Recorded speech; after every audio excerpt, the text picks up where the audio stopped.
খলিফার সূত্র, বৃত্ত সম্পর্কিত খলিফার সূত্র।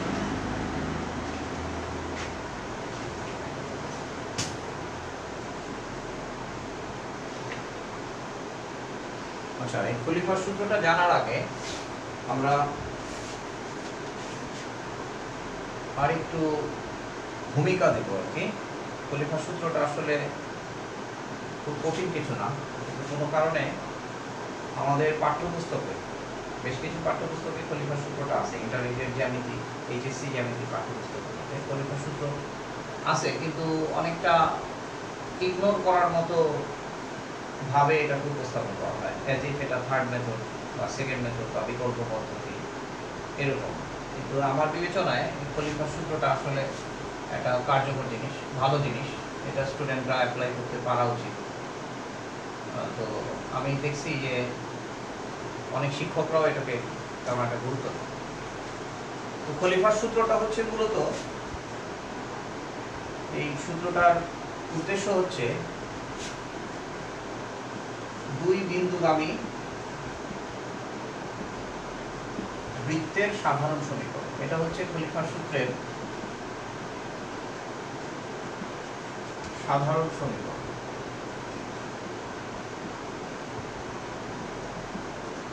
আমি খলিফার সূত্র বলতেছি, কিন্তু কিছুটা আমি আমার আন্ডারস্ট্যান্ডিং অনুযায়ী জিনিসটাকে এক্সপ্লেন করি, যেভাবে বোঝার কারণে আমার কাছে মনে হয় যে খলিফার সূত্রটা একটা ভালো জিনিস, একটা কার্যকর একটা সূত্র।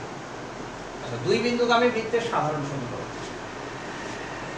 এমনিতে আমরা যখন বৃত্তের সমীকরণ লিখি, বৃত্তের সমীকরণটা হচ্ছে এরকম, সাধারণ সমীকরণ লিখি X square plus Y square plus 2gx plus 2fy plus c equals to 0।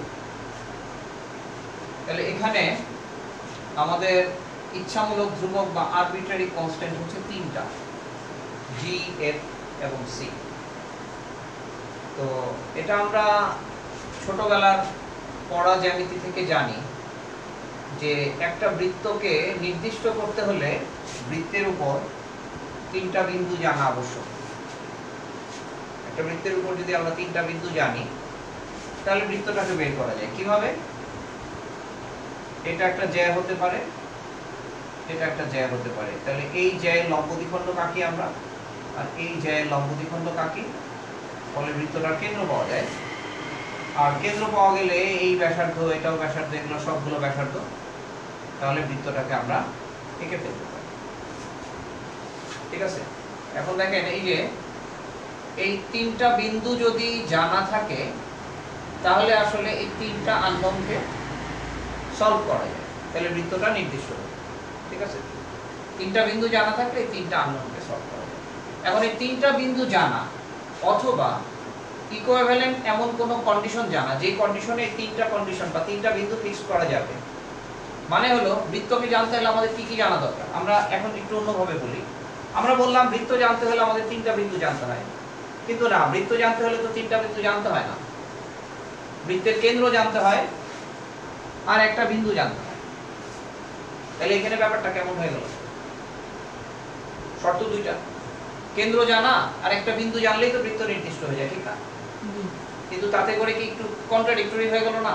যে কেন্দ্র জানা মানে হলো একটা শর্ত, আর একটা বিন্দু জানা মানে হলো একটা শর্ত। না, কন্ট্রাডিক্টরি হয় না। বৃত্তের উপর কেন্দ্র জানা মানে হলো জি আর এফ কে জানা, অর্থাৎ কেন্দ্রের স্থানাঙ্ক জানা মানে হলো জি আর এফ কে জানা, অর্থাৎ কেন্দ্রের মধ্যে একসাথে দুইটা শর্ত আছে। ঠিক আছে? কেন্দ্রের মধ্যে একসাথে দুইটা শর্ত আছে, এই দুইটা শর্ত দিয়ে কেন্দ্র হয়। আর আরেকটা বিন্দু জানলে আরেকটা শর্ত নির্দিষ্ট হয়ে যায়। তাহলে বৃত্তকে জানার জন্য আমার তিনটা শর্ত জানতে হয়। এখন যদি আমাকে বলে যে x1 y1 x2 y2 এবং x3 y3 বিন্দুগামী বৃত্তের সমীকরণ বের করো।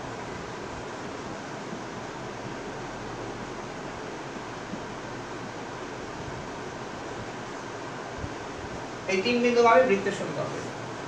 তাহলে যদি আমি এই 3 বিন্দুগামী বৃত্তের সমীকরণ বের করতে চাই তাহলে কি করতে হবে? প্রথম কথা হলো ধরে নিলাম বৃত্তের সমীকরণটা এটা, তাহলে এই বিন্দু বসাবো, এই বিন্দু বসাবো, এই বিন্দু বসাবো, তিনটা বিন্দু বসাবো। আমরা যদি এই x1 y1 x2 y2 x3 y3 না বলে, আচ্ছা এখন আমি একটু সিম্পলি এরকম চিন্তা করি যে এই পুরো সমীকরণটাকে আমি একটা নাম দিলাম gxy, মানে পুরো এক্সপ্রেশনটার নাম দিলাম gxy। আচ্ছা এখন যদি আমি লিখি gx1 y1 equals to 0 হতে হবে, তাহলে এই যে সমীকরণটা, এই সমীকরণটা কয় ঘাত সমীকরণ? যখন আমি x1 y1 বসাই দিলাম তখন xy কিন্তু আর আননোন না, তাহলে xy কিন্তু সংখ্যা মান, মানে এই বিন্দু বসানোর পর x1 square y1 square 2g x1 2f y1 c, তার মানে এই সমীকরণটা আসলে gx1 y1 0, এইটাকে আমরা লিখতে পারি, এটাকে আমরা g1 দিলাম, g1 gfc 0, অর্থাৎ সমীকরণটা হয়ে গেল এই সমীকরণটা হয়ে গেল এই সমীকরণ যখন আমি x1 y1 বসাই, এবং এটা হলো gfc এর একটি একঘাত সমীকরণ। এটা কিন্তু হবে gfc এর একটা একঘাত সমীকরণ বা একটা লিনিয়ার ইকুয়েশন gfc এর। ঠিক একই ভাবে যখন আমরা gx2 y2 0 বসাই তখন এটা হয়ে যাবে g2, মানে এই g1 g2 আমরা জাস্ট ফাংশনের সিম্বল হিসাবে ব্যবহার করতেছি, g2 gfc 0, এটাও কিন্তু আরেকটা একঘাত সমীকরণ। তাহলে এটা হচ্ছে একটা সমীকরণ, এটা আরেকটা সমীকরণ। ঠিক একই ভাবে gx3 y3 যদি বসাই তাহলে এটার জন্য আমরা পাবো g3 gfc 0। তার মানে gfc দিয়ে আমরা তিনটা একঘাত সমীকরণ পাবো, আর এই তিনটা একঘাত সমীকরণকে যদি আমরা সমাধান করি তাহলে আমরা gfc এর মান পাবো, আর gfc এর মানগুলো এখানে বসালে আমরা এই সমীকরণটাকে বের করতে পারবো। তাহলে 3 বিন্দুগামী বৃত্তের সমীকরণ বের করার আমরা যদি বলি ইজি মেথড, এটাকে আমরা ইজি মেথড বলতে পারি, বা এটাকে আমরা সহজ সাধারণ নিয়ম বলতে পারি। এটা হলো সহজ সাধারণ নিয়ম এটা। কিন্তু এই সহজ সাধারণ নিয়মের, আমার মতে এই সহজ সাধারণ নিয়মের ডিফিকাল্টিটা আমার আন্ডারস্ট্যান্ডিং এ সর্বোচ্চ। কেন? কারণ আমি মনে করি না, এটা আমরা মনে করি যে কোনো সমীকরণকে নির্ণয় করার জন্য, যেমন একটা সরলরেখা সমীকরণে থাকে y mx c, সরলরেখা সমীকরণে ঢাল এবং এই ধ্রুবপদের মানটা জানা থাকলে সরলরেখা সমীকরণটা জানা যায়। তাহলে একটা সরলরেখা সমীকরণ, এগুলাকে বলি ইচ্ছামূলক ধ্রুবক বা আরবিট্রারি কনস্ট্যান্ট।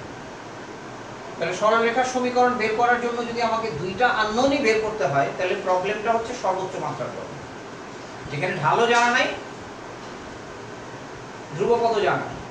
তো এটা হচ্ছে সরলরেখার সর্বোচ্চ মাত্রার সমস্যা, অর্থাৎ সবচেয়ে বেশি আননোন সলভ করা। ঠিক বৃত্তের সমীকরণের মধ্যে যদি আমাকে জি এফ সি তিনটাই আননোন থাকে, অর্থাৎ তিনটাকে আননোন ধরেই যদি আমাকে সমীকরণ অ্যাজিউম করতে হয় তাহলে সেই সমীকরণের ডিফিকাল্টি হচ্ছে সর্বোচ্চ। কারণ এখানে তিনটা আননোনকেই আমার আলাদা আলাদা করে এই তিনটা আননোন দিয়ে ইকুয়েশন হচ্ছে সলভ করতে হচ্ছে। কাজে এটা হচ্ছে, আমি বলবো যে এটা হচ্ছে সর্বোচ্চ ডিফিকাল্টি সমীকরণ, অর্থাৎ তিনটা আরবিট্রারি কনস্ট্যান্ট ছাড়া আমরা ইকুয়েশনটাকে সলভ করতে পারি না, বা তিনটা আরবিট্রারি কনস্ট্যান্টকে ধরা ছাড়া ইকুয়েশনটা সলভ করতে পারি না। তো এই জন্য আমরা এটাকে সহজ সাধারণ নিয়ম বললেও এটার কমপ্লেক্সিটি বা জটিলতা এটা সর্বোচ্চ। মানে একটা বৃত্তের সমীকরণ বের করার জন্য এর চেয়ে বেশি কাজের আমার দরকার, জি বের করতে হবে, এফ ও বের করতে হবে, সি ও বের করতে হবে, এটাই সর্বোচ্চ কাজ। তাহলে এখানে আমি সর্বোচ্চ পরিমাণ কাজ করে 3 বিন্দুগামী বৃত্তের সমীকরণ এই পদ্ধতিতে বের করব। ঠিক আছে, এইটা হচ্ছে এই আলোচনাটা হচ্ছে খলিফার সূত্রের প্রেক্ষাপট। আমরা যদি খলিফার সূত্রের পদ্ধতিতে যাই তখন আমরা দেখব যে এর চেয়ে সিম্পল ওয়েতে আমরা তিন বিন্দুগামী বৃত্তকে বের করতে পারব। এখন সিম্পল ওয়ে মানে সিম্পলেস্ট ওয়ে কিরকম? একটা বৃত্তের সমীকরণ বের করতে হবে যার মধ্যে শুধু আমি জি বের করতে হবে, সবকিছু জানা আছে শুধু জি বের করতে হবে, এটা সহজ নিয়ম। সবকিছু জানা আছে শুধু এফ বের করতে হবে, সবকিছু জানা আছে শুধু সি বের করতে হবে। তাহলে এইরকম ক্ষেত্রগুলো ডেফিনেটলি সহজ হবে। তো খলিফার সূত্রটাতে আমরা এটাই দেখব যে একটা মাত্র আরবিট্রারি কনস্ট্যান্টকে সলভ করার মাধ্যমেই আমরা বৃত্তের সমীকরণকে বের করতে পারবো।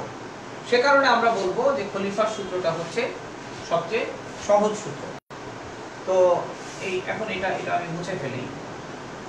এখন আমরা খলিফার সূত্রের আলোচনায় যাব। তার আগে আরো একটা কথা, খলিফার সূত্রটা কোন সূত্রকে মেনে চলে, কোন সূত্রের ধারণা থেকে খলিফার সূত্রটা আসছে, যেটা না থাকলে খলিফার সূত্র হইতো না, সেটা কি? যদি ইন জেনারেল এরকম দুইটা বক্ররেখা থাকে, ধরে নিলাম এটা হচ্ছে বক্র UXY, এটা হচ্ছে UXY বক্র, আর এই বক্রটা হচ্ছে VXY, ইকুয়ালস টু 0 দিলাম, ইকুয়ালস টু 0 দিলাম। আমরা জানি XY দিয়ে যে কোনো সমীকরণ যদি আমরা লিখি ইমপ্লিসিট ফাংশনের মতো, সেই সমীকরণ কি করে XY প্লেনে বক্ররেখা বা সরলরেখা দেয়। সরলরেখা দেয় যদি একঘাত সমীকরণ হয়, আদারওয়াইজ সবসময় সেটা কোনো না কোনো বক্ররেখাকে রিপ্রেজেন্ট করে। তাহলে এরকম দুইটা বক্ররেখা UXY প্লাস VXY। যদি আমরা এরকম একটা সমীকরণ লিখি WXY কে যদি আমরা এরকম ভাবে লিখি যে UXY প্লাস সাম কনস্ট্যান্ট, এখানে আমরা একটা কনস্ট্যান্ট দিলাম λ1 * UXY, λ2 * VXY ইকুয়ালস টু 0। আমরা যদি WXY কে এরকম ভাবে কনস্ট্রাক্ট করি, এখানে λ1, যেখানে λ1 এবং λ2 যে কোনো অশূন্য ধ্রুবক, এখানে আমরা বললাম λ1 λ2 অশূন্য ধ্রুব সংখ্যা যদি হয়, সেক্ষেত্রে এই সমীকরণটার বৈশিষ্ট্য কি? আচ্ছা, ধরা যাক UXY এবং VXY এর ছেদবিন্দু হচ্ছে, এখানে আমি দুইটা ছেদবিন্দু দেখাইছি, কিন্তু দুইটা বক্ররেখার ছেদবিন্দু যে দুইটাই হইতে হবে এমন তো কোনো কথা না, অগণিত ছেদবিন্দু হতে পারে বা যে কোনো সংখ্যক ছেদবিন্দু হতে পারে। তাহলে আমরা যদি এরকম ধরে নেই U ইন্টারসেকশন V, একটা সিম্বল ব্যবহার করলাম, U intersection V equals to আমরা সেট অফ পয়েন্ট ধরে নিলাম আলফা বিটা। ঠিক আছে, অর্থাৎ U এবং V বক্রের সেট অফ ইন্টারসেকশন হচ্ছে আলফা বিটা। ঠিক আছে, তাহলে আমরা অবশ্যই U alpha beta equals to 0 এবং V alpha beta equals to 0 হবে অবশ্যই। যদি U বক্ররেখা এবং V বক্ররেখার ছেদবিন্দুর সেট আলফা বিটা হয়, তাহলে আলফা বিটার জন্য অবশ্যই U alpha beta equals to 0, V alpha beta equals to 0 হবে।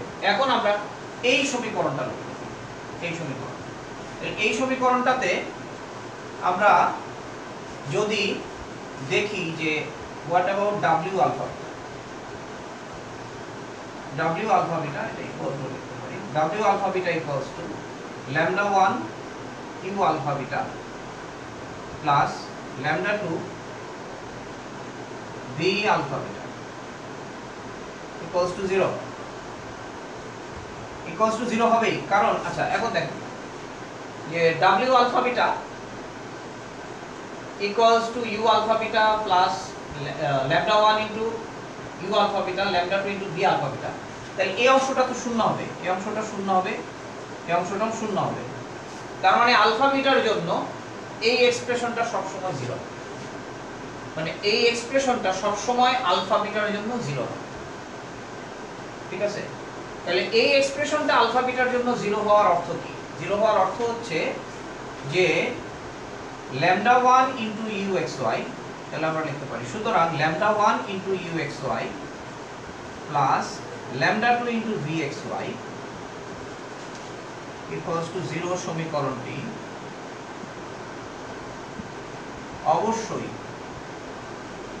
অবশ্যই আলফা বিটা বিন্দু দিয়ে অতিক্রমকারী, আমি রেখা লিখলাম, সেই রেখা বক্র হতে পারে, সরল রেখা হতে পারে, রেখা নির্দেশ করবে।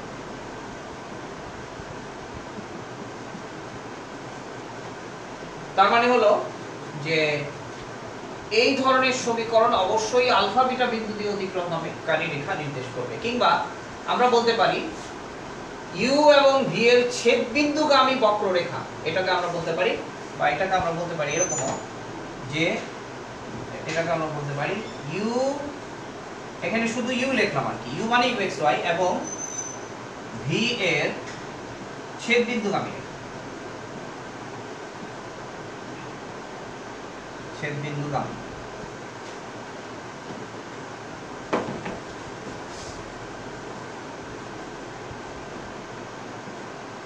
এটা সবসময় ইউ এবং ভি এর ছেদ বিন্দুগামী রেখা নির্দেশ করবে, অবশ্যই আলফা বিটা বিন্দু দিয়ে অতিক্রমকারী ইউ এবং ভি এর ছেদ বিন্দুগামী রেখা নির্দেশ করবে। আচ্ছা, এখন প্রশ্ন হচ্ছে কি, মানে এটা কিন্তু neither u x y neither v x y, মানে ইউ এক্স ওয়াই ও না ভি এক্স ওয়াই না, দুইটার মিক্সড করে আমরা একটা কিছু বানাইলাম যেখানে আলফা বিটার কোনো একটা মান আছে। এখন বলছি আমরা এটা ইউ এবং ভি এর ছেদ বিন্দু দিয়ে যাবে, দ্যাট ইজ এরকম টাইপের কোন রেখা হবে, এরকম অথবা এরকম অথবা এরকম, হ্যাঁ। আচ্ছা, এখন এটা ছিল আমার ইউ। আচ্ছা, আমি এটা আকার করতে একটু জিনিসটা একটু ভিজে ভিজে হয়ে গেল। এটা হলো আমার ভি, এটা মোটা করে দেখালাম, এটা ছিল ইউ, এটা ছিল ভি, এটা ছিল ইউ আর এটা ছিল ডটেড করে দিলাম, যেটা ইউভি ছিল সেটাকে এখন ডটেড করে দিলাম, আর বাকিগুলো হলো ছেদ বিন্দুগামী। তার মানে এই দুই রেখার ছেদ বিন্দুগামী রেখার সমীকরণ হচ্ছে এটা। এখন সেটা বক্ররেখাও হতে পারে, সরল রেখা হতে পারে। এটা বক্র না সরল রেখা এটা নির্ভর করবে সমীকরণের মাত্রা, সমীকরণের টাইপ কিরকম সেটা। এখন এখানে প্রশ্ন আসতে পারে যে এই দুই বক্ররেখার ছেদ বিন্দু ছাড়া অন্য কোন বিন্দু দিয়ে কি এটা ছেদ করবে, মানে করবে কি মনে হয়? এটার উত্তর দেয়, মানে এই দুই বিন্দুর ছেদ বিন্দু ছাড়া এই সমীকরণটা কি এদেরকে অর্থাৎ ইউ বা ভি কে অন্য কোন বিন্দুতে ছেদ করতে পারে? মানে এটা দিয়ে আমরা বুঝলাম এটা যেহেতু আলফা বিটা দিয়ে স্যাটিসফাইড হবে, আলফা বিটা দিয়ে যাবে, কাজেই তাদের ছেদ বিন্দুতে ছেদ করবে সেটা আমরা কনফার্ম। কিন্তু তাদের ছেদ বিন্দু ছাড়া অন্য কোন বিন্দুতে কি ইউ কে বা ভি কে ছেদ করতে পারে এটা? কোন সমীকরণ স্যার? এই সমীকরণ, এই সমীকরণ lambda 1 uxy plus lambda 2 vxy equals to 0, এই সমীকরণটা অবশ্যই আলফা বিটা অর্থাৎ তাদের ছেদ বিন্দুতে যাবে। এটা ছেদ বিন্দুতে যাবে, এটা ছেদ বিন্দুতে যাবে, এটা আমরা কনফার্ম করলাম। কিন্তু ছেদ বিন্দু ছাড়া অপর কোন বিন্দুতে কি uxy কে ছেদ করবে বা vxy কে ছেদ করবে, এই ব্যাপারে কি আমরা কনক্লুশনে আসতে পারি কিনা? আসতে পারি। আমি বলতেছি কিভাবে আসতে পারি। ধরেন আমি বললাম যে এই সমীকরণটা এটা uxy বা vxy কেও ছেদ করবে, মানে আলফা বিটা ছাড়া যদি অপর কোন বিন্দুতে uxy কে ছেদ করে, তাহলে সেই বিন্দুর জন্য ধরে নিলাম আলফা বিটা ছাড়া a b তে uxy কে ছেদ করে, ছেদ a b তে uxy কে ছেদ করে, আলফা বিটা ছাড়া যদি a b বিন্দুকে uxy তে ছেদ করে, এই কন্ডিশনে আমরা এই সমীকরণের মধ্যে a b বসালে, এখানে যদি আমি a b বসাই তাহলে এই অংশটা 0 হবে। কিন্তু যেহেতু বলছি uxy কে ছেদ করে vxy কে ছেদ করে না, তার মানে কি a b বিন্দুটা vxy এর মধ্যে নাই। তাহলে সমীকরণের এই অংশটা শূন্য হয়ে গেল যেহেতু uxy কে ছেদ করে, কিন্তু এবি বিন্দুটা যদি vxy তে না থাকে তাহলে এই অংশটা কিন্তু তখন নট ইকুয়ালস টু 0 হবে। তাহলে something 0 plus something not equals to 0 cannot be equals to 0। Clear? মানে এই অংশটা 0 হয়ে যাবে কিন্তু এই অংশটা তখন 0 হবে না। আমরা এখানে বলছিলাম যে λ1 λ2 অশূন্য ধ্রুব সংখ্যা।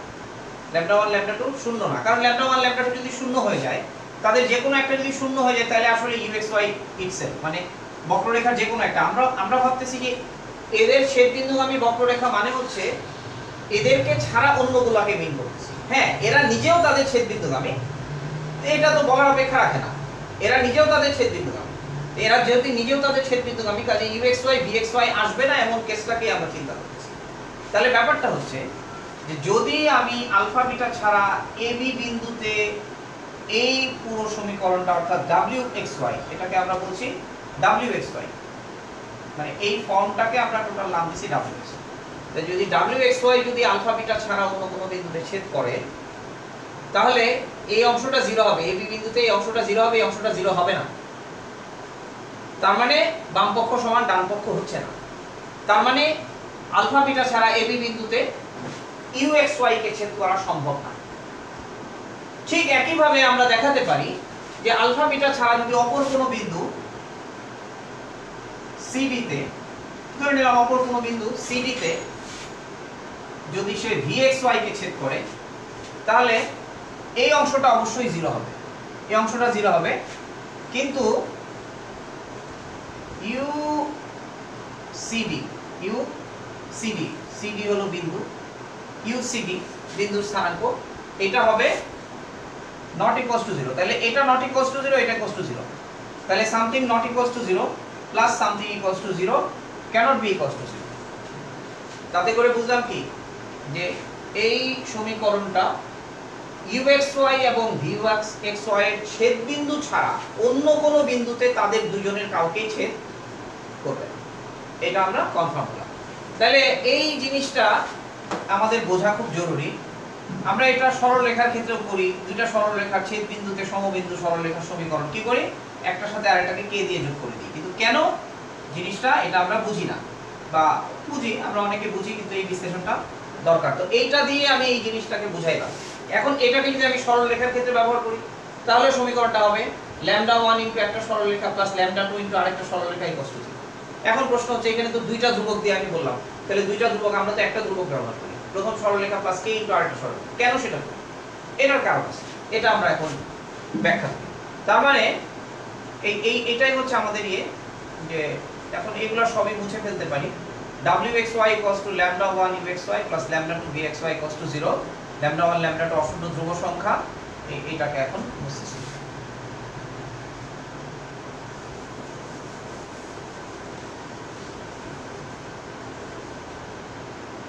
এখন যেহেতু বলছি λ1 λ2 অশূন্য ধ্রুব সংখ্যা, আর এটা হচ্ছে কি, এটা হচ্ছে u v এর ছেদবিন্দুগামী,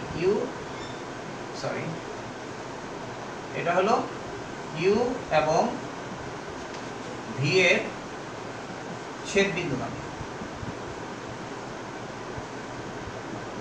ছেদবিন্দুগামী রেখা। এখন এখানে বলছি λ1 λ2 অশূন্য ধ্রুব সংখ্যা, তাহলে আমরা এটাকে λ1 দিয়ে ভাগ করে দিতে পারি। তার মানে uxy plus λ2 by λ1 into vxy equals to 0। তাহলে এই যে এই দুইটাকে মিলিয়ে আমরা একসাথে কে ধরি, ঠিক আছে?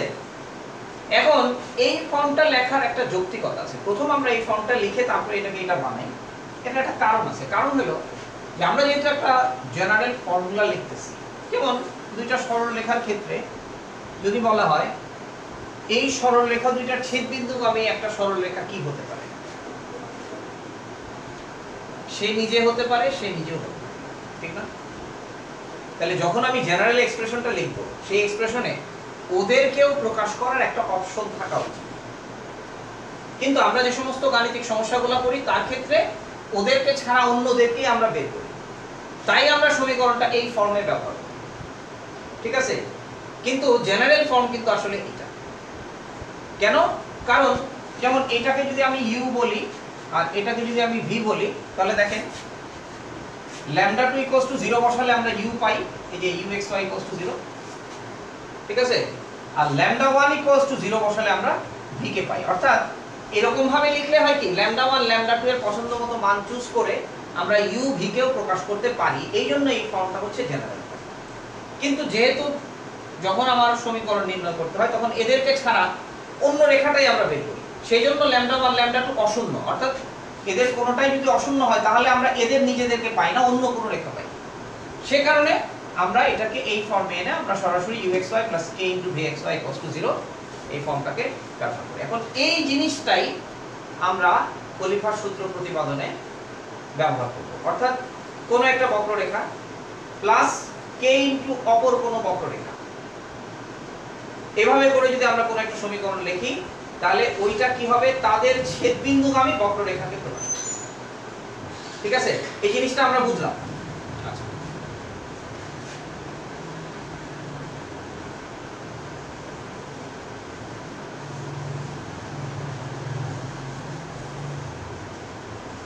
এখন আমাদের হলো যে দুই বিন্দুগামী বৃত্তের সাধারণ সমীকরণ বের করা। ধরা যাক আমাদের দুইটা বিন্দু দেওয়া আছে, a x1 y1, b x2 y2, ঠিক আছে। এখন এই দুই বিন্দুগামী বৃত্তের সমীকরণ বের করার জন্য আমরা যদি প্রথম চিন্তা করি, এই দুই বিন্দুর সংযোজক সরলরেখাকে ব্যাস ধরে অঙ্কিত বৃত্ত, তাহলে আমরা যদি এরকম চিন্তা করি, AB কে ব্যাস ধরে বৃত্তের সমীকরণ, AB কে ব্যাস ধরে বৃত্তের সমীকরণ কি হবে, x - x1 into x - x2 plus y - y1 into y - y2 equals to 0। এই যে ধরেন এটাই হচ্ছে আমাদের সেই u বক্র, ঠিক আছে। এখন আমরা এই বৃত্তটাকে এখানে আঁকার চেষ্টা করি। এইগুলো আমাদের বৃত্ত, AB কে বের করে বৃত্ত। এরপরে AB রেখার সমীকরণ যেটাকে আমরা v মনে করতেছি, v AB রেখার সমীকরণ।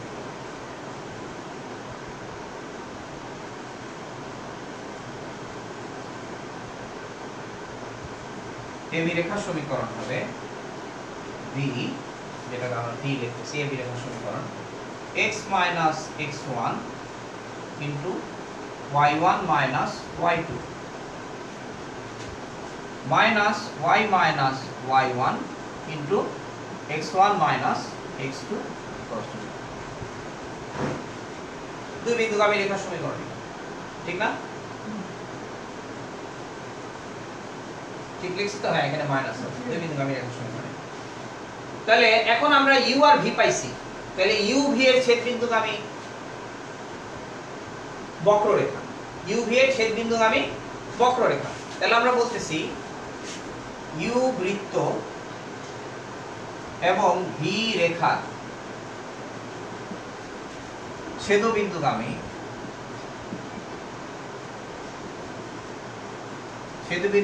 বৃত্ত হবে AB বিন্দুগামী বৃত্ত সমূহ। কারণ এখানে বৃত্ত একটা হবে না। আমি যদি বলি এই দুই মানে এই রেখা এবং এই বৃত্তের ছেদবিন্দুগামী বৃত্ত, এটা হতে পারে, এটা হতে পারে, আবার এরকম হতে পারে, এরকম অগণিত বৃত্ত হতে পারে না এই পাশে, এরকম অগণিত বৃত্ত হতে পারে। তাহলে অগণিত বৃত্ত যেহেতু হতে পারে, যেমন এখানে এই সমীকরণটা কয়টা বৃত্তের সমীকরণ? অসংখ্য বৃত্তের সমীকরণ, কারণ GFC এর পছন্দমতো মান নিয়ে আমি অসংখ্য বৃত্ত পাই। তাহলে এখানেও আসলে দুইটা বিন্দুগামী বৃত্ত, দুইটা বিন্দু দিয়ে আমি অগণিত বৃত্ত পেতে পারি, ঠিক আছে। কাজে বৃত্তের সমীকরণের মধ্যে আরবিট্রারি কনস্ট্যান্ট থাকবে, বাট সেই কনস্ট্যান্ট কয়টা, এটা ইম্পর্টেন্ট। এখানে আরবিট্রারি কনস্ট্যান্ট থাকবে মাত্র একটা, যেটা কি? তাহলে u এবং v বৃত্ত, u বৃত্ত এবং v রেখার ছেদবিন্দুগামী বৃত্ত হবে। আচ্ছা, আমরা এই দুটাকে যোগ করে সমীকরণটাকে বৃত্ত বলতেছি কেন? আমরা আগে তো বলছিলাম বক্ররেখা, বৃত্ত বলতেছি কেন? কারণ প্রথম সমীকরণটা যে x x গুণ করলে x স্কয়ার হবে, এখানে কি x y টার্ম থাকবে কোনো?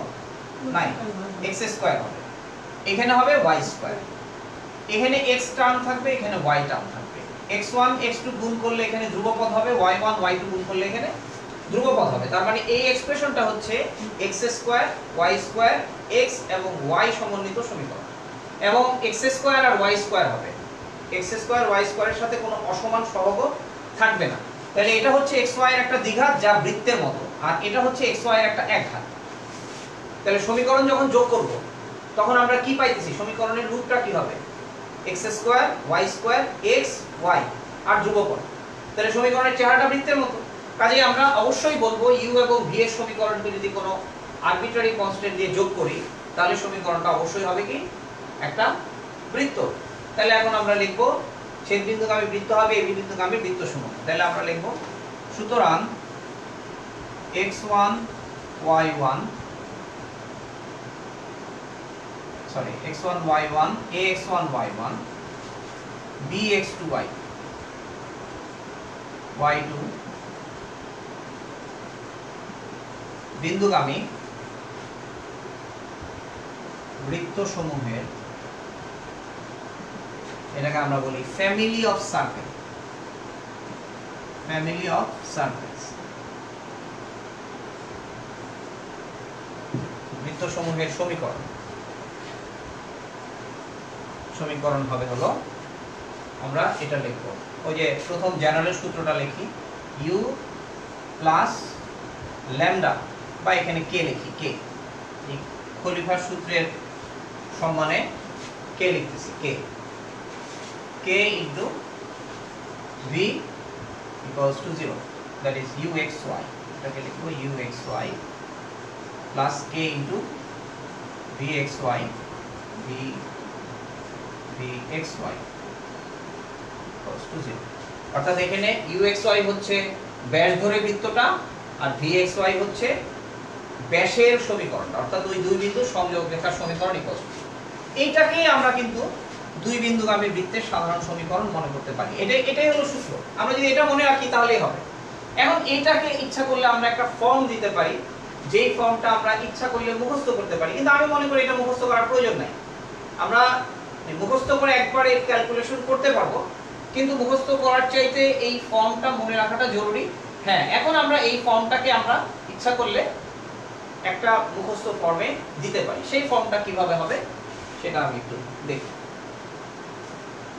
তাহলে আমরা যেটা এগুলো সব মুছে ফেলে এই ফর্মটাকে নিয়ে আমরা কাজ করব, এটুকু বুঝতাম না।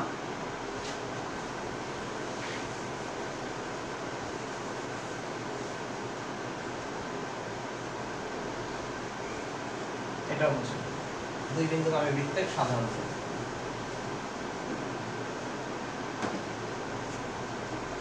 আচ্ছা, এখন হলো দুই বিন্দুগামী বৃত্তের সাধারণ সমীকরণ, তো এখান থেকে সূত্র আকারে যখন আসবে তখন সেটা হয়ে যাবে তিন বিন্দুগামী বৃত্তের সাধারণ সমীকরণ, না তিন বিন্দুগামী বৃত্তের সমীকরণ। তিন বিন্দুগামী বৃত্তের সমীকরণ, এটা আমরা পেব, এটা হচ্ছে আমাদের মূল সূত্র। তাহলে প্রথম আমরা লিখব তিন বিন্দুগামী বৃত্তের সমীকরণের ক্ষেত্রে আমরা বিন্দুগুলো বলতেছি a x1 y1 b x2 y2 c x3 y3, এই হচ্ছে তিনটা বিন্দু। ঠিক আছে? তো এখন প্রথম আমরা কি লিখব? uxy। আমরা লিখব uxy, যেটা uxy equals to 0, uxy equals to হলো ab কে ব্যাস ধরে বৃত্ত, তাহলে uxy equals to হলো x minus x1 into x minus x2 plus y minus y1 into y minus y2 equals to 0। এটা হচ্ছে uxy। আর vxy কি?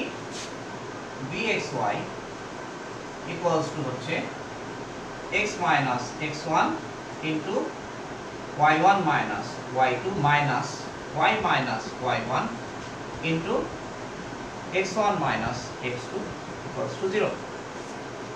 ঠিক আছে? এখন আমরা লিখব সুতরাং এবি বিন্দুগামী বৃত্ত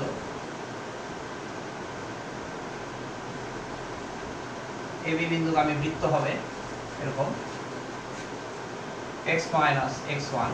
আচ্ছা, এটাকে আমরা এটা তো আমরা এক্সপ্রেশন দিলাম যে এটার দ্বারা কি বোঝায়, ঠিক আছে। এখন এবি বিন্দুগামী বৃত্ত যখন আমরা লিখব সেটাকে আমরা লিখতেছি wxy, মানে যা লিখব সেটা মনে করলাম wxy, আর এইটা হচ্ছে আমাদের wxy।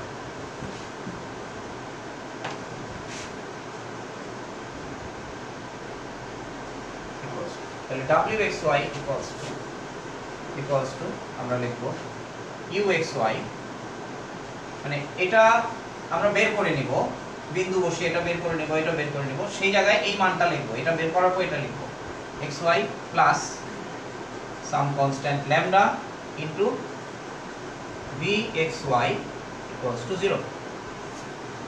এখন যদি আমাকে বলা হয় যে তিন বিন্দুগামী বৃত্ত, তাহলে বৃত্তটি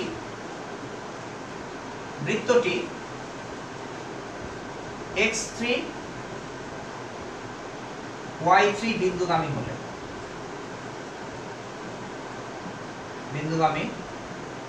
হলে আমরা লিখতে পারি wx3 y3 equals to qx3 y3 plus lambda into v x3 y3 equals to 0। এখানে wx3 y3 লেখা লাগে না, এটা দরকার নেই। তার মানে এটা ইকুয়ালস টু 0। তাহলে এখান থেকে আমরা ল্যামডার মান পেয়ে গেলাম, তাহলে এখান থেকে সুতরাং ল্যামডা ইকুয়ালস টু হবে হচ্ছে minus of ux3 y3 divided by v x3 y3। এখন এই ল্যামডার মানটা যদি আমরা এখানে বসাই দেই তাহলে একবারে এই এক্সপ্রেশনটা লিখতে পারি। তাহলে আমরা এখন লিখব সুতরাং wxy যেটা আমার বের করতে হবে, সেই wxy এর এক্সপ্রেশনটা আমরা পেয়ে গেলাম uxy প্লাস প্লাস না, এখানে হবে minus ux3 y3 divided by v x3 y3 into v xy equals to 0। ইচ্ছা করলে এটাকে আমরা মুখস্থ করতে পারি uxy মাইনাস, আর অন্য এখন এটাকে লসাগু করে আরো কম করা যায়, দরকার নাই, বাট এটাই আমার কাছে সবচেয়ে easy form, uxy minus ux3 y3 divided by vx3 y3 into vxy equals to 0। ঠিক আছে, এই হচ্ছে তিন বিন্দুগামী বৃত্তের সমীকরণ। এখন আমরা এইটাকে মুখস্থ করে এই পদ্ধতিতে বের করতে পারি, অথবা যে পদ্ধতিতে আমরা এটাকে ডিরাইভ করলাম সেই পদ্ধতিতেও করতে পারি। এখন আমি স্টুডেন্টদেরকে সাজেস্ট করব যে এই মুখস্থ ফর্মুলাটা না করে বরং এই পদ্ধতিতেই অঙ্কটা করতে, তাতে করে জিনিসটা শেখা হবে। এরপরে যখন অসময়ে কোনো সমীকরণ বের করার ব্যাপার থাকবে তখন প্রয়োজন এই মুখস্থ ফর্মুলার মধ্যে সমরা এগুলো বসায় দিতে। তাহলে আমাদের কাজটা হলো যে আমরা শুধু এই দুইটা uxy বের করছি, তাহলে এইটার পরে আমাদের আরেকটু কাজ করতে হবে। আরেকটু কাজ হলো আমাদের x3 y3, মানে যখন আমরা অঙ্ক করব তাহলে আমরা একটা কাজ করি, আমরা তো এটাকে ডিরাইভ করে ফেলছি। এখন তিন বিন্দুগামী বৃত্তের জন্য তাহলে আমাদের কাজ হলো এই তিনটা বিন্দু আমরা uxy ব্যাস ধরে বৃত্ত আর এটা বের করব। এরপরে এই থার্ড পয়েন্টের জন্য এইটার মানটা আর এটার মানটা বের করে দিব। থার্ড পয়েন্টের এটার মানটা আর এটার মানটা বের করে দিব। বের করে নিয়ে এই সমীকরণ প্লাস এই দুই মানের ভাগফল প্লাস মাইনাস এই দুই মানের ভাগফল ইনটু সরলরেখা ইকুয়ালস টু 0 দিয়ে আমরা একবারে তিন বিন্দুগামী বৃত্তের সমীকরণটা বের করে দিতে পারব। আমরা একটা एग्जांपल করতে পারি, ল্যামডা ইকুয়ালস টু v দিয়ে না, ঠিক আছে, আমরা একটা एग्जांपल করব।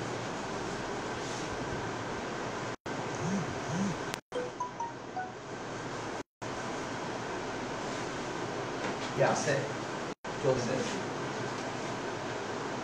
আচ্ছা, এখন ধরা যাক আমার কি a 2 4 b -2 6 -1 6, তারপর c 2 4 -1 6, c -3 8 বিন্দুগামী বৃত্তের বৃত্ত আমাকে বের করতে হবে। তাহলে প্রথম আমরা যেটা করব সেটা হচ্ছে uxy বের করব। uxy x minus uxy মানে হচ্ছে এদিকে ব্যাস ধরে বৃত্ত, তাহলে x minus x1 x minus 2 into x minus x2, তার মানে x plus 1 plus y minus y1 মানে y minus 4 plus y minus y2 that is y minus 6 equals to 0। তাহলে এটাকে আমরা কি করে ফেলি, বুঝাই ফেলি, সমীকরণটা বের করে ফেলি। তাহলে এটা হলো এখান থেকে হবে x স্কয়ার প্লাস এখান থেকে হবে y স্কয়ার, এখান থেকে হবে মাইনাস x আর এখান থেকে হবে প্লাস সরি এখানে মাইনাস x না, হ্যাঁ এখান থেকে হবে মাইনাস x আর এখান থেকে হবে মাইনাস 10y, তাই না, মাইনাস 4 মাইনাস 6 মাইনাস 10y, এখান থেকে হবে মাইনাস 2 আর এখান থেকে হবে প্লাস 24, তাহলে মাইনাস 2 প্লাস 24 তার মানে প্লাস 24 ইকুয়ালস টু 0। তাহলে আমরা uxy পেয়ে গেলাম প্লাস 24। এখন আমাদের ওই 3 এর জন্য মানটা বের করতে হয়, ওই মানটা যেহেতু লাগবে তাহলে এটা আমরা সাথে সাথে বের করি u x3 তাহলে u minus 3 8 এটার মানটা বের করি। u minus 3 8 মানে হচ্ছে 9 plus 64 minus 3 minus 10 into 8 plus 20 equals to কত হয়, 64 আর 3 হলো 67, এই যে 64 আর 3 হলো 67 থেকে 80 বাদ দিলে -13 এর সাথে 9 -13 এর সাথে 9 হলো -4 প্লাস 22 হচ্ছে 18। আশা করি ক্যালকুলেশনটা বের করব।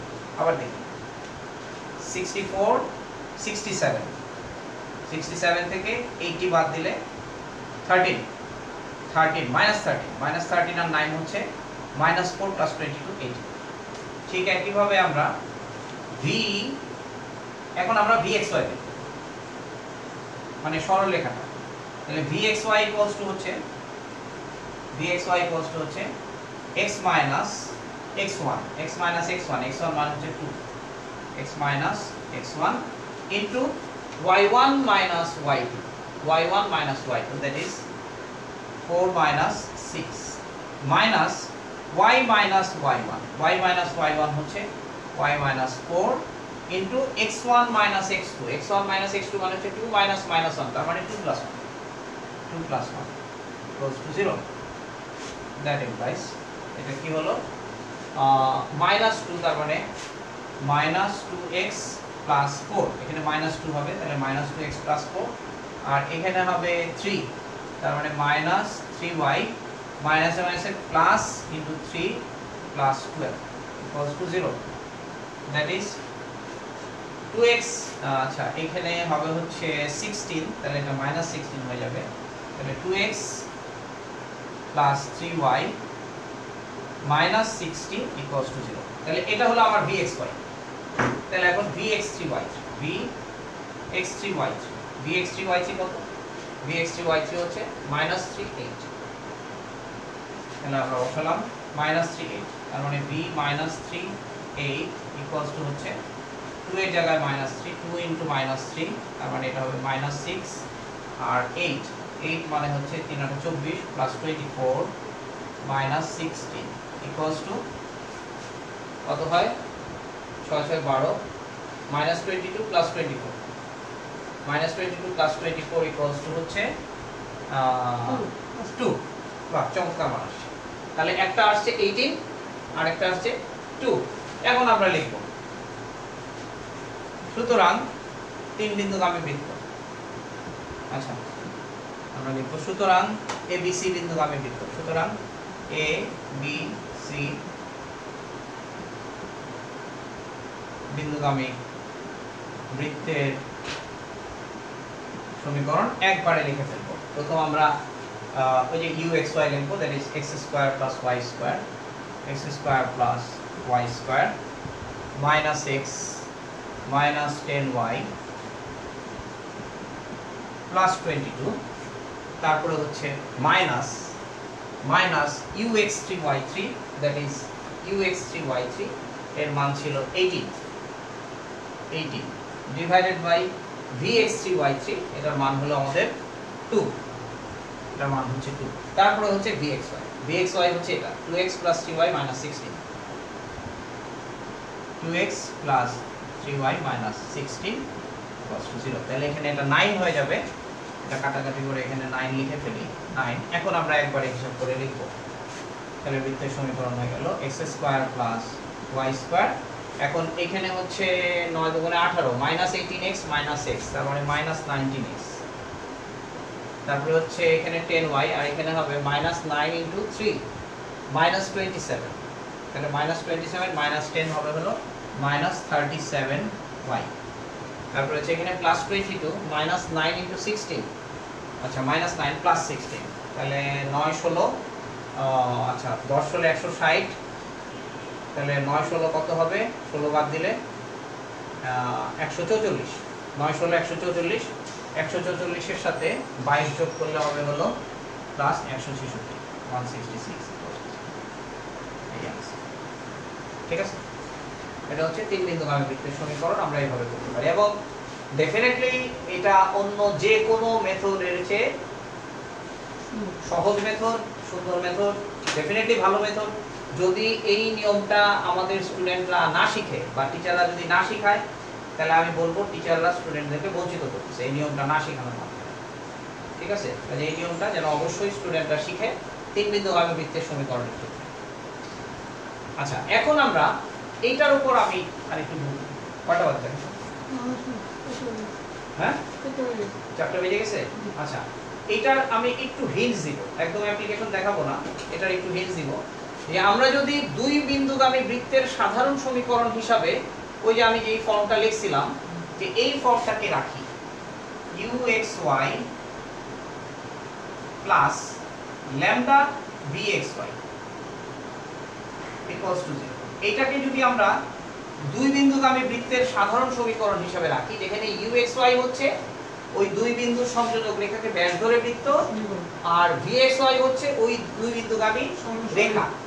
তো এইটাকে যদি আমি 2 বিন্দুগামী বৃত্তের সাধারণ সমীকরণ মনে করে ব্যবহার করি, তাহলে আরো কিছু সমস্যা আছে যে সমস্যাকে আমরা সহজভাবে সমাধান করতে পারি। সেক্ষেত্রে আমি জাস্ট একটু একটা एग्जांपल, আমি এটা বুঝি। আচ্ছা, 3 বিন্দুগামী তো সলভ, 3 বিন্দুগামীটা আমি বুঝি। আমি সরাসরি একটা অঙ্কই করি, হ্যাঁ, মানে যেটা বলছিলাম যে একটা আরবিট্রারি কনস্ট্যান্ট দিয়ে ইকুয়েশনকে অ্যাজিউম করা এবং তারপরে সেই ইকুয়েশনকে সলভ করা, এটা হচ্ছে পসিবল ইজিয়েস্ট মেথড, তাই না? যেমন আমাকে বলা হলো যে 1 2 এবং -3 4 বিন্দুগামী যে বৃত্তের ব্যাসার্ধ 6 একক,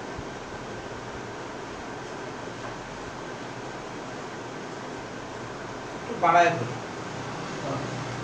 ব্যাসার্ধ 10 একক, তার সমীকরণ নির্ণয়।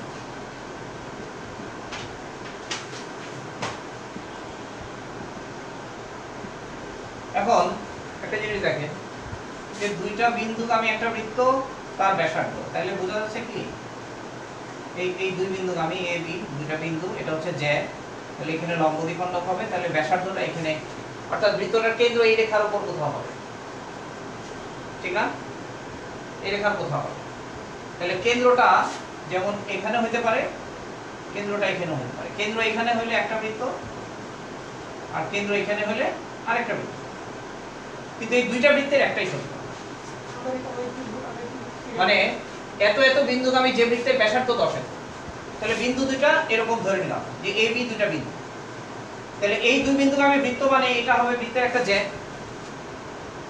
আর বৃত্তের জ্যায়ের লম্ব দ্বিখণ্ডকের উপর অবশ্যই বৃত্তের কেন্দ্র থাকবে, ঠিক না? তাহলে আমরা এই লম্ব দ্বিখণ্ডকের উপর যদি বৃত্তের কেন্দ্র থাকে, তাহলে এই লম্ব দ্বিখণ্ডকের উপর কেন্দ্র এখানে যেরকম হইতে পারে 10 একক দূরে, ঠিক আছে?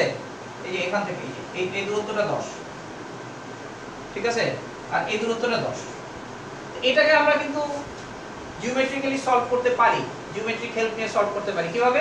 আমরা এই বিন্দুটাকে বের করি, বের করে এই লম্ব রেখার মধ্যে, যেটা আপনি বলছিলেন যে এরকম একটা প্রসেস আছে, এটা বিভিন্ন বইতে বিভিন্ন রকম পদ্ধতি থাকে। আমি খলিফার সূত্র এখানে মানে এই ফর্মটাকে আমি এখানে অ্যাপ্লাই করতে চাচ্ছি। এটা অন্য মেথডে যে করা যাবে না তা, কিন্তু আমার ধারণা এই ফর্মে ইয়ে করলে আমি একটা আরবিটারি কনস্ট্যান্টকে সলভ করে সমীকরণটা সমাধান করতে পারি। সো এটা আমার কাছে বেটার, আমার আন্ডারস্ট্যান্ডিং এটা বেটার। আচ্ছা কিভাবে? তাহলে প্রথম আমরা লিখব যে 1 2 এবং -3 4 বিন্দুগামী বৃত্তের সাধারণ সমীকরণ, এটা লিখব সাধারণ সমীকরণ লিখে ফেলব। সেটা কি? x - x1 x - x2 plus y - y1 y - y2 plus some constant k into x - x1 y1 - y2 plus y - y1 x1 - x2। এটা হচ্ছে সাধারণ সমীকরণ যা এই দুই বিন্দু দিয়ে যাবে। এটাকে একটু সিম্পলিফাই করি আমরা, x² প্লাস y², এটা হচ্ছে প্লাস 2x হবে, আর এখানে হবে -6y, এখান থেকে হবে -3 প্লাস 8, -3 প্লাস 8, -3 প্লাস 8 হচ্ছে প্লাস 5 প্লাস k ইনটু, এটাকে আমরা লিখতে পারবো -2x, আর এখানে লিখতে পারবো প্লাস 4y, আর এখানে -2x প্লাস 4y, এখানে -2 আর -1 মিলে +2, আর এখানে হচ্ছে 4 -2 মিলে -8, এখানে হলো -2 -8 -10 ক্যালকুলেশন ঠিক করছি না? -2x, এখানে -2 -1 মিলে হচ্ছে 2, এখানে হলো 2, এখানে +2 +2, আর এখানে হচ্ছে 4 আর -2 -8, এখানে হবে -6, ঠিক আছে? হ্যাঁ, 4y - 6 = 0। আচ্ছা, যাই হোক, এই ক্যালকুলেশনে ভুল হলে প্রসিডিউর ঠিক আছে, আমি আর রিচেক করতেছি না। তাহলে এটা হলো বৃত্তের সমীকরণ, দুই বিন্দুগামী বৃত্তের সাধারণ সমীকরণ। এখন বলছে কি বৃত্তটার ব্যাসার্ধ 10 একক। তাহলে এই বৃত্তটার সমীকরণকে আমরা যদি এইভাবে লিখি, x² + y² plus x into x এর সহগ কি হবে 2 - 2k প্লাস y এর সহগ -6 প্লাস 4k, হ্যাঁ, প্লাস ধ্রুবপদ হচ্ছে প্লাস 5 - 6k = 0। তাহলে এটা হচ্ছে বৃত্তের সমীকরণ। এখন ব্যাসার্ধ বলা হয়েছে 10 একক। তাহলে আমরা লিখব ব্যাসার্ধ, না কিছু মানে ব্যাসার্ধ একবারই লিখব আমরা, ব্যাসার্ধ = g² + f² - c square root of, আর স্কয়ার রুট যদি আমরা না নিই তাহলে আমরা ব্যাসার্ধ স্কয়ার = g² মানে এটার অর্ধেকের বর্গ, তার মানে 1 - k হোল স্কয়ার, এটার অর্ধেকের বর্গ, তাই না? আচ্ছা, আবার এটারও অর্ধেকের বর্গ প্লাস 2k - 3 এর বর্গ, এটার অর্ধেকের বর্গ, g² + f² মাইনাস সি, তার মানে মাইনাস সি মানে হচ্ছে plus 6k minus 5 equals to কি, যেহেতু রুট ওভারটা লিখি নাই, ব্যাসার্ধ square equals to 10 square 100 square. এখন বাকি কাজ কি আমার, সরি 10 স্কয়ার মানে 100, একবারে 100 লিখলাম। এখন কি বাকি কাজ করার দরকার আছে? তাহলে এই যে এখান থেকে এটা ডেফিনেটলি k এর একটা দ্বিঘাত সমীকরণ, আর এই k এর দ্বিঘাত সমীকরণটা সলভ করলে আমরা ডেফিনেটলি k এর দুইটা মান পাবো। তাহলে k এর দুইটা মান আমরা এই এক্সপ্রেশনটাতে বসাবো, বসালে আমরা দুইটা বৃত্ত পেয়ে যাব। এই এই এক্সপ্রেশনে যেখানে এই যে সাজানো আছে এটা, হ্যাঁ, কারণ যেভাবে যেখানে বসালে আমরা সরাসরি x square y square x y ফর্মে সমীকরণটা পাবো। আমরা এটাকে একটু নাম্বার দিয়ে দিব, এটাকে একটা নাম্বার দিয়ে নিলাম 2 নাম্বার বা 1 নাম্বার, আগে অন্য কোনো সমীকরণকে আবার অন্য কোনো নাম্বার দিলে এটা একটা সমীকরণ নাম্বার দিয়ে দিলাম, বা এটা সমীকরণ a বলে দিলাম, ঠিক আছে? তাহলে এই সমীকরণের মধ্যে মানটা বসালে আমরা নির্ণয় বৃত্তের সমীকরণ পেয়ে যাব, ঠিক আছে? তাহলে এটা একটা অঙ্ক বললাম যে এত এত বৃত্তের ব্যাসার্ধ, এটা এরকম হতে পারে এত এত বিন্দুগামী, এবং বললো যে বৃত্তটির কেন্দ্র একটা নির্দিষ্ট রেখায়, মানে বললো যে এত বৃত্তের এত বিন্দুগামী একটা বৃত্ত যার কেন্দ্র 2x 3y 1 0 রেখায়। তখন কি করব, এই কেন্দ্রের এক্সপ্রেশনটাকে এখানে বসাই, ঠিক আছে? কেন্দ্রের এক্সপ্রেশনটাকে, কেন্দ্রের স্থানাঙ্কটাকে এখান থেকে এই এই যে মানে 1 - k, এটা হলো gf, এখানে বসাই দেব, বসাই দিলে k এর মান বের হয়ে যাবে, ঠিক আছে? কিংবা বলা হলো এত রেখাকে স্পর্শ করে, ঠিক আছে? বৃত্তটি এত রেখাকে স্পর্শ করে, তাহলে কোন বৃত্ত কোন রেখাকে স্পর্শ করার যে শর্ত, হ্যাঁ, তো এইটার কোটি মানে y, এটার y fx এক্সপ্রেশন দিয়ে সেটা করতে পারবো, কিংবা কেন্দ্র থেকে রেখার উপর দূরত্ব ব্যাসার্ধের সমান, ঠিক আছে? তার মানে দুই বিন্দুগামী বৃত্ত যদি আমাকে বের করতে বলা হয়, তার সাথে থার্ড যে কোনো কন্ডিশন হয়, তখন সব সময় আমরা এই রকম ভাবে সমীকরণটাকে অ্যাজিউম করে থার্ড কন্ডিশন বসায় যদি আমি বৃত্তটাকে বের করি, তাহলে আমার কেবলমাত্র একটা আরবিট্রারি কনস্ট্যান্ট সলভ করার মাধ্যমে আমরা বৃত্তের সমীকরণ বের করতে পারি, ঠিক আছে? ক্লিয়ার? তাহলে আশা করি এই লেকচারটা যেসব স্টুডেন্টরা দেখবে তারা এখন থেকে আর খলিফার সূত্রকে অবজ্ঞা করবে না, বা খলিফার সূত্র অ্যাভয়েড করে অঙ্ক করবে না, ঠিক আছে? আল্লাহ হাফেজ।